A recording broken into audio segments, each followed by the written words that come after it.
Going to be doing a 91 GSXR. We're going to try to keep as much original as we can. It's got stuff like, you know, chips,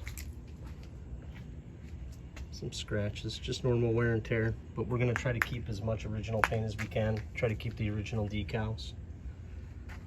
I got more parts. I just pulled out a couple just so I could show a little bit of the starting point of it. These bikes are so cool. My brother's best friend had one when we were kids, and man, the bike was just so awesome. It had polished wheels. So this is the one we're doing next. Let's get to it. So some of the decals have damage on them too, so I'm going through my color catalogs and I'm gonna find as close as I can get, and I'll have to tint it a little bit, but we can get that taken care of.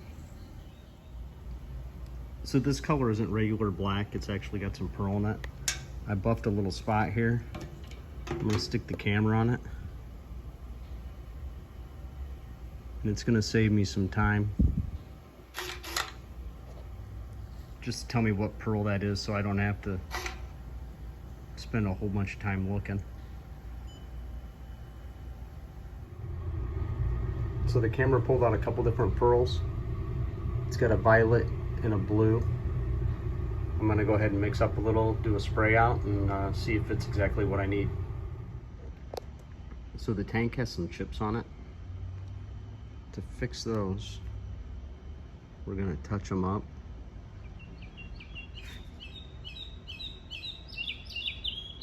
Then we're gonna fill that with clear and sand the clear smooth, and then we'll paint it.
all the touch-up work is finished on the 91 GSXR. Gonna get it boxed up and sent out to Bonsai. He's actually doing the restoration on this one. He'll be putting it back together. And I'll put a link to the description to his Instagram, so you can go check him out, see some of the other stuff that he does.